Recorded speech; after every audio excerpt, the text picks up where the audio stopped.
Hello and welcome to today's episode of The Unmentionables. I'm your host, Connor, and joining me on the line, backed by popular demand and a cheap appearance fee, is Dan. Welcome back, my friend. By popular demand, my dude? What, 1 out of 1 host said I had to come back? That's our entire viewership at this point, so 100% of people. We have not released any episodes as of the recording of this one, but hey, man, I think we had a really good conversation last time, and I had a really, really good time myself. So yeah, it was definitely a blast. I don't know that I've ever done anything quite like that before. It was certainly an experience, and looking forward to doing it again. Yeah, well, I've got a juicy topic for us this week. Today, I wanted to talk to you about big moves, and no, I'm not talking about dancing style because, well, let's be honest, I don't think either of us have any big moves there. No way. I mean, you might. I don't know. No chance. No dancing. Okay. My wife and I get married, and it was the same 2-foot shuffle it was when we were going to prom together. So it's the exact same dance. That's great. I wanted to talk to you today about our big moves, leaving the states that we, had grown comfortable in. I have spent a lot of my life moving back and forth. I was born in Colorado, but due to a custody arrangement, I kind of went back and forth from Colorado to Las Vegas and then from Colorado to Arizona. And then after I graduated, I decided I was sick of the real desert and just wanted to move to the high desert that has an occasional tree here and there. You have not moved quite as often, correct? Yeah, not even close. I lived in the same house from the day I was born until I was 15 years old.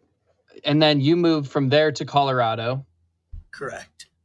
And lived there for, about a little under 10 years or roughly 10 years? No, it was a full 15. Oh, wow. And then you decided to do the opposite, which is move to a place with no water, no trees, and now you found yourself in Phoenix, Arizona. Yeah. So I think I've seen a pretty broad spectrum here, going from the shores of Lake Erie to the Rocky Mountains to the deserts of Arizona. Geographically, population-wise, everything just really different in all 3 places. It's got to be pretty culture shocking for you, right? Yeah, I think that anytime you spend a long amount of time in one place, you get comfortable, especially when it's the young part of your life and you have nothing to compare it to. And then we picked up and moved in 2005, went out to Colorado, went from a city of about million or so metro population to small town Colorado. I think there was about 6,000 people in there when I moved there. So to say that it was a culture shock, I don't know if it quite covers it. Moving from that kind of Midwest, Great Lakes, the city, concrete jungle, all that stuff where we had to drive 20 minutes north and be at one of the largest lakes in the world. To go into Rifle, Colorado. It was insane. It was crazy. That's a pretty big change for a kid. And I'm sure that could be, it's probably frustrating at first. It was always a dream of my dad's to be out in the Rocky Mountains. He saw it as kind of this paradise. And, he could never stand being in big cities. He always wanted a kind of quieter life where he just kind of, got to be out in the middle of nowhere, away from a lot of people, quiet with just his family. And yeah, man, that just had never really sat with me. I wasn't happy about moving away from all my friends, people I cared about. That place was always home, and moving away from there, it was, anybody who's ever been 15 before knows how much you just don't like doing shit as a general rule. And then they're like, hey, uproot everything and we're going to move across the country. Yeah, well, I don't know if I would call Rifle paradise, but I think it served your family pretty well. It did pretty well, yeah. You had this frustration when you were 15, and then you spent the next few years in high school. Yeah. Why didn't you leave after that? Well, my family, growing up in Cleveland, there's only one college anybody ever thinks about going to in Ohio, and that's the Ohio State. there was just no way that I was going to move 30 hours away from my family and the woman that ended up being my wife. That was too much to consider. It just was completely off the table. Yeah, when I graduated high school, I had my graduation party and I left for Colorado the next day. I don't quite understand exactly your mindset. I had been dating on and off, in high school. I didn't find what would eventually be my future wife, that's for sure. And I had friends, but honestly, I felt that a lot of my relationships with my friends at the time were coming to a natural close. Uh, a lot of them were very complacent and didn't really want to Sure. do anything with their lives, or maybe they did, but they didn't actually have any drive to do that. And at the time, I was very driven and I wanted to, get out and do something. Love my mom to death, but at the time, her and I were not getting along very well. Single mom, she basically had to convince me growing up that she was actually a psychopath in order to raise me correctly, because she was afraid that if I wasn't afraid of her, that I would grow up to be, some crazy supervillain or something. I don't know. Well, I don't know that it's completely off the table yet, but Well, I'm doing my best, quieting the little voices in the back. so when you moved to Colorado that day after graduation, was that like when you started training for an MT? What did you do when you moved up there? Yeah, so I moved straight in with my dad. There was a community college within walking distance from me. And there was also a grocery store that I ended up working at that was right across the street from that. So I actually had a very easy transition. I hit the ground running and I got my EMT within, 6 months. But then I moved to Denver to actually work as an EMT. That was a pretty easy move. I moved up there with friends, and we had a nice roommate situation that, ultimately cascaded into failure, but it was good for about 8 months. That seems to be the life expectancy of those things. Yeah, yeah. Roommate situations are tough for sure.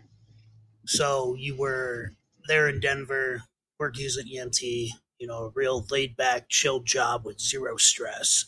No stress, no stress at all. At all, ever. And I'm sure no trauma that carried into the rest of your life, too. Well, we've had some long conversations on car rides before, but I got out of that pretty quick. And I think that part of moving back and forth during the summers served me really well in my time in Denver, because I realized, within just a couple of years that, one, I wasn't sure if the EMT path was going to be good for me. And two, I didn't really like Denver very much, or at least the area that I lived in. And so I just left. It was very easy for me to, pack my shit up, get in my car, and just go back. I had support. My dad has always been very supportive of helping me move. But I just moved to Grand Junction, Colorado on a whim, because I knew it was cheaper than Denver, and I kind of wanted a fresh start out there. That's crazy. I don't know that I've ever moved, quote unquote, on a whim. Yeah, just that phrase kind of gives me the heebie-jeebies a little bit. I don't know if it's just like being young and dumb, or just inexperienced with life, or when you're young, I feel like you have this sense of invulnerability, where you feel like nothing can touch you, nothing can hurt you. It'll always work out. My dad coined this phrase and I started using it, which is, my shit always works out. Sometimes it takes a while to get there, but my shit always works out. And, to be frank, it always has. But I used that phrase to, make some decisions that probably weren't the smartest, but ultimately have gotten me to the point where I'm at today. And so, yeah, it may seem like this crazy thing, but if you always make sure that, your shit works out, then in hindsight, it doesn't actually seem that big of a change. Man, what I didn't think of that. Just have it so my shit always works out, and I don't have to worry about anything. Yeah. There you go, people. Secrets of life revealed right here. Yeah, make sure your shit works out, and that's fine. I kind of have a similar saying. It's a little more anxiety based than that phrase, but my wife and I are kind of talking about like potential roadblocks to our, 3, 6, 12-month plans or whatever. I always say, don't worry about it until it's time to worry about it. When we have all the information, when all the chips have kind of settled from the stuff that we've put in action, like then we can worry about what's next. But there's no use trying to plan your move, you know, 18, 24 months in advance when you don't have information about what opportunities are going to be there in the next 90 days. I think we spend a lot of our time as humans stressing about the future. And I am the exact type of person who doesn't. If it's something that's coming down the pipeline, I know that future me is a very capable person and they're very intelligent and they are infinitely patient with current me and they always take care of me. So almost by necessity. Yeah. Oh, I mean, they're frustrated with me a lot of the time, just as I'm frustrated with past Connor a lot of the time. That guy sucks. But you make this big move as a teenager to Colorado. I make a big move to Colorado. And I'm sure the listeners can guess, during my time in Grand Junction, it's very close to Rifle, and that's kind of where we became friends. And then we spent, good 10 years cultivating that friendship, which I am forever grateful for. And I think almost every single friend that I have at this point comes from making that decision to move to that town. That's crazy. But all good things do have to come to an end at some point. And sure. I think you and I both kind of outgrew these towns that we were living in. Funny that you should say that and then move to a town a third of the size. Yeah, we'll get to that for sure. I mean, outgrowing a space that you've been living in for a while was something I really hadn't had the chance to experience. When I left Cleveland, I wasn't tired of it. Who knows what would have happened had I stayed there, but that's something that you just don't put a whole lot of thought into, and you just work with what you got. But outgrowing someplace like Rifle, that happened pretty quick. There was always this sense of longing for me to get back to a city, be in a position to where I could be moving up either a corporate ladder or working through my own company and trying to raise that, all with kind of the end goal of just giving my kids everything that they could ever want and being kind of a safety net for the people around me. Being able to be there to help in any way that I could was something I've always wanted to be able to do, and that was always the path that I had in mind. And there just really wasn't a path to that in Grand Junction. So, moved on. I couldn't imagine moving that distance with 3 kids, a wife, and not having the experience of moving. Your parents moved you from Cleveland to Colorado. You moved yourself, your wife, and the 3 things besides me that are most precious to you. I do have a new puppy, so you might be a little further down the list. I'm sorry. That's okay. That's a spot I happily will pass off. I got to give a big shout out to my employer. I didn't move shit. They paid for my relocation. They paid a moving company, and it made things easy.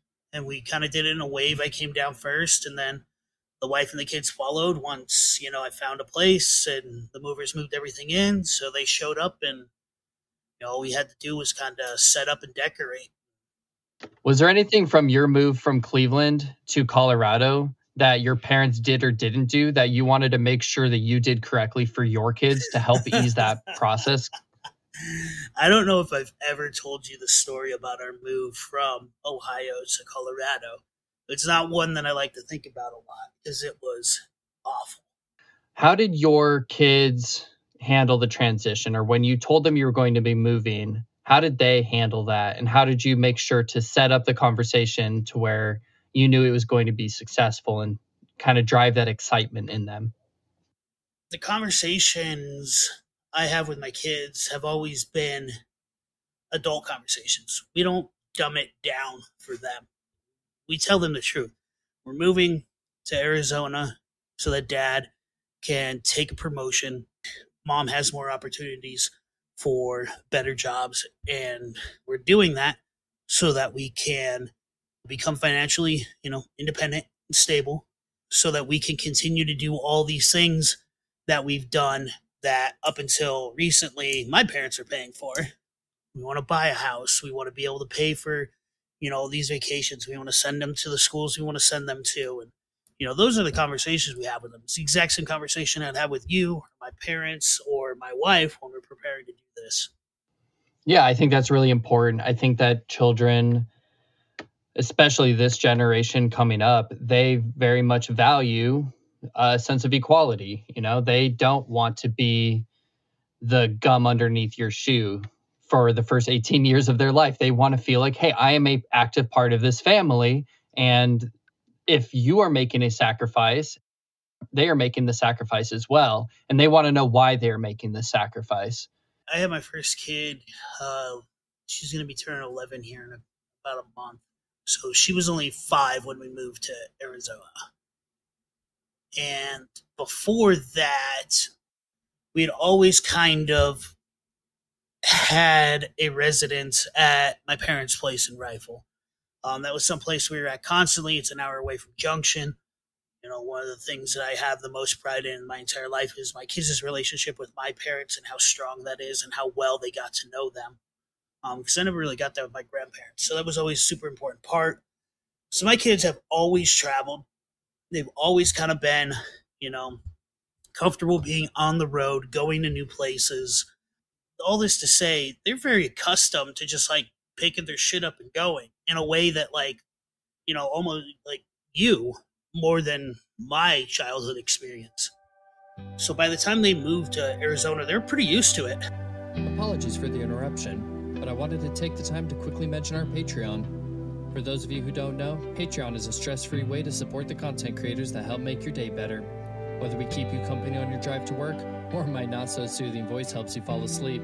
If you feel like you get value from our silly podcast and want to give back, you can do so at patreon.com/theunmentionables. For as little as $1 per episode, you will gain access to our community chat room, where you can discuss episodes with other patrons, ask questions directly to the cast, and even suggest topics with us. You also get episodes almost a week before they're released. The show will always be free. However, if you want a way to help us reach our goals, our Patreon is the place to go. Once again, that's patreon.com/theunmentionables. And with that being said, let's get back to the show. I lived there for roughly 10 years. I went to college there. I felt myself around, year 7, year 8, really, afraid that, I'm going to get stagnant and that I'm going to stay in this place. And it was even more difficult because of the friend group that you and I had cultivated. Fortunately, I had met Alexa and we had started seeing each other, and she had a very similar time frame that she wanted to leave Grand Junction. An opportunity presented itself to move to Washington State. I wanted to be closer to my mom, and that's where she lives. So we packed up our stuff and we did the thing. We moved 17 hours west to a town with a population size of 12,000, which, my God, it feels like 12,000 too. What do you mean by that?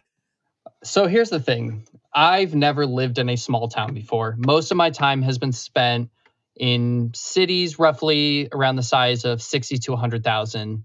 And then my short stint in Denver.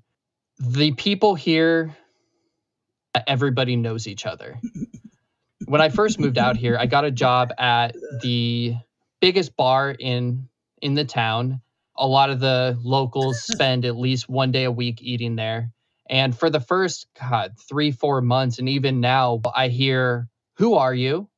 Who's your parents?" And it's like, what? No. I just moved here, blah, blah, blah. I have to go through the whole conversation because they're like, nope, I don't know you. I don't know who your parents are. I don't know your kids. They don't go to school with my kids. Like, it's absolutely insane. Or the directions. I had a coworker graciously offer me some crab the other day. And I was like, heck yeah, that sounds great. So she sends me the address. I drive over there and it's a 4-way stop with no buildings around. What? Okay. So I text her and I say, hey, like, I think I'm getting a little bit lost. My GPS isn't working right. Can you help me get there? She said, oh, yeah, for sure. And then sends me a text and, oh, you know what? I sent you the wrong address. Let me send you the right address. So she sends me another address, which takes me 2 miles up the road. No big deal. I get there. I'm really excited. And it's a 4-way stop. I say, okay, what's going on here? So I call her and I say, hey, like, what's going on here? Like, I assume I'm getting pranked at this point, right? Like, That's what it sounds like to me. yeah, I was not getting pranked. She could not remember the last time she put an address or her address into her phone because everybody in that town just knows where this whatever shack is. I don't know, it's like this weird convenience store that apparently everybody knows about and knows how to get there. And so that's where the crab plug is. Well, it's her house is like nearby it, I guess. Oh, okay. So, Okay. So yeah, I call her and she's dying on the other end of the phone, laughing, and finally she's like, okay, like gets me the correct address. I get there and there's nobody at the house. I'm like, wow, this woman just trusts me to like go over to her house and like grab crab. And yeah, I grabbed the crab out of this outside, storage container that they have and kind of got in my car and left. It's just so bizarre, man. Oh, that's crazy. So bizarre. That's the small town like stuff, man. That's what people like my dad who wanted to move to a small town. That's what he wanted from life. Like those are the interactions and the relationships he wanted to build. To his credit, he has. So what was one thing that you learned from moving around as much as you did? I think that you can make it as difficult or as easy as you want for yourself when you move to a new place. For instance, when I moved to Denver, I moved with a very closed mind. I was very afraid of meeting new people. I was working a lot. I didn't open up to anybody. I didn't really go out and do anything fun. I had a really hard time building friendships. When I moved to Grand Junction, however, I was at one of the lower points in my life when I got out there, but I decided that I wanted to do it differently.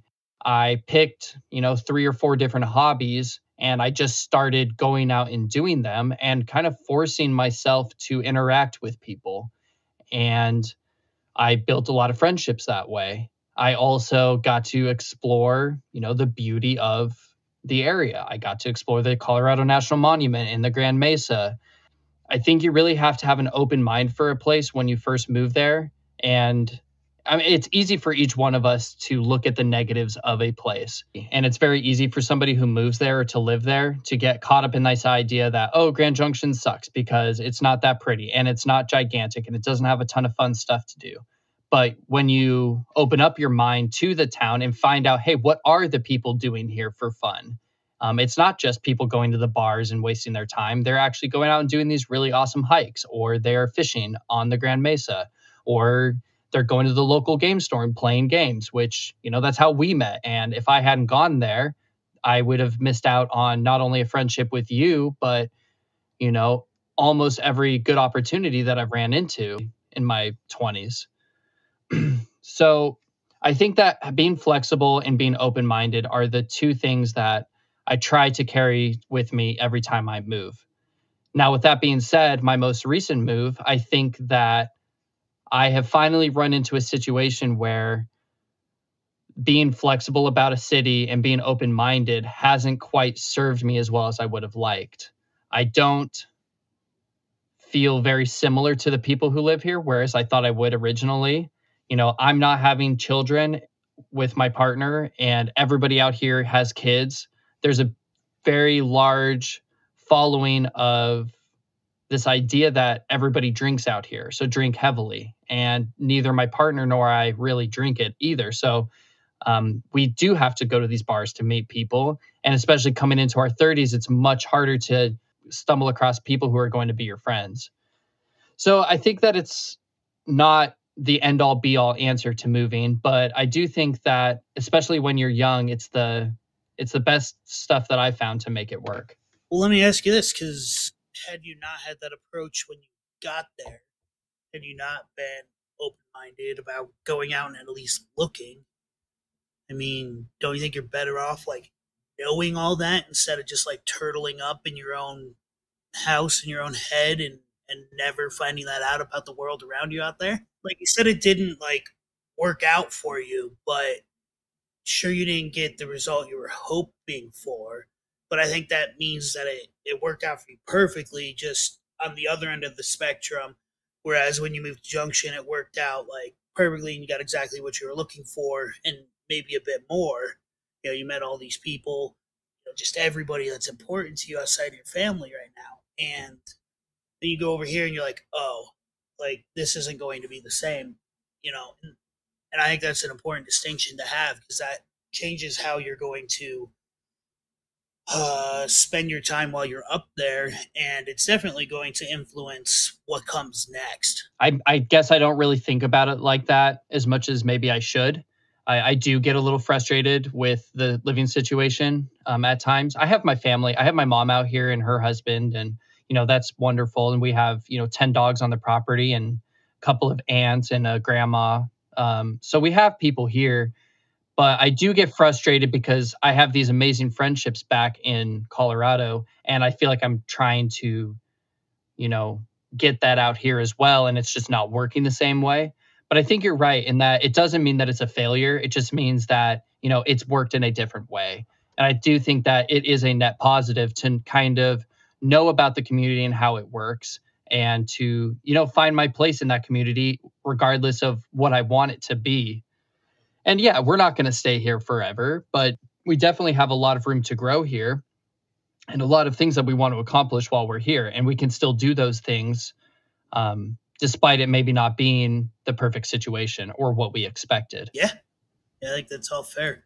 Um, so you said something there that I resonated with a lot because I think that we share a lot of the same friend group back in Junction, and when we moved away, we were both kind of hoping that we could catch lightning in a bottle. And I think once we moved away, we both kind of realized, oh, like what happened during those 10 years was catching lightning in a bottle. That was something just exceedingly special. And now that we're kind of out, it's like we are super happy to have that.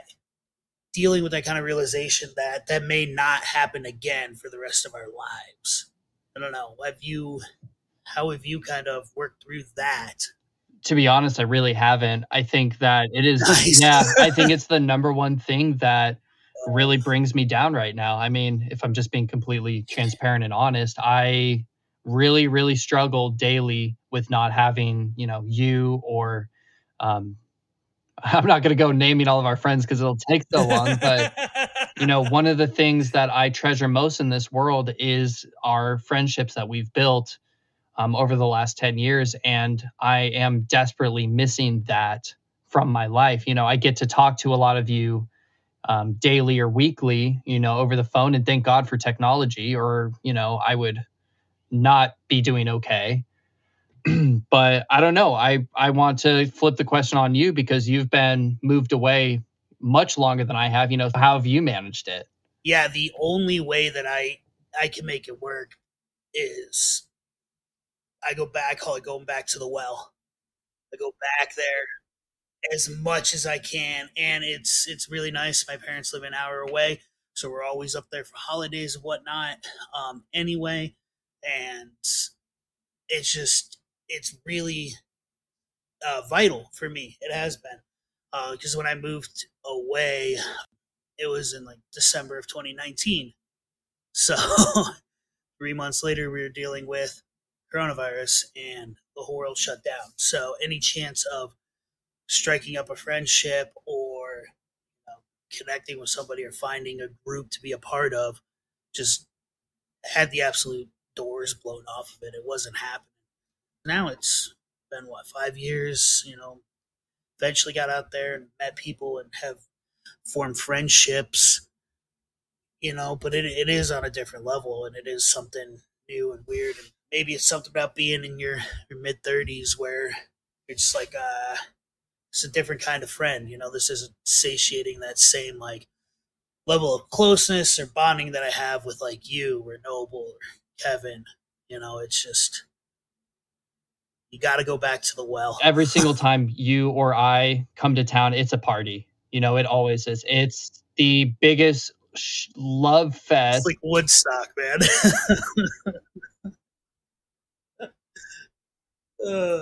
Everybody's just all love, man. Everybody's all happy. We're gonna get to do that here just a short, like, couple months, right? Will you please RSVP for Jeremy's wedding?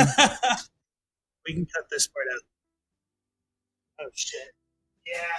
Well, he's got a little bit to learn still, it would seem.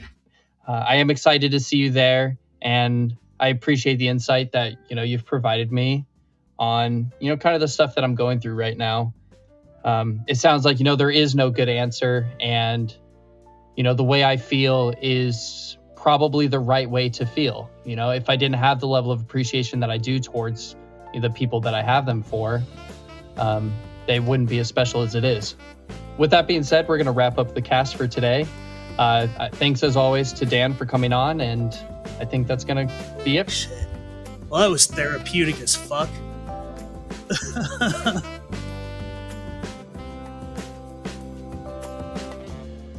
Thank you for tuning in to today's episode of the Unmentionables Cast, your weekly bite-sized dose of nonsense. If you liked the show, tell your friends. And if you didn't, well, recommend us to your adversaries and we'll torture them on your behalf. If you want to get in contact with us, send all questions, comments, concerns, issues, problems, and suggestions to the unmentionablescast@gmail.com. The show will always be free, but if you'd like to support us directly, you can do so at patreon.com/theunmentionables. Don't forget to subscribe, like, follow, thumbs up, or ring a bell to help pump up those juicy stats for us, and we'll catch you next week.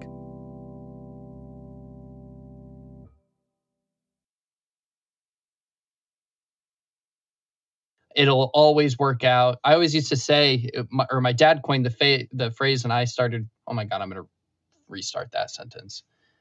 Jesus.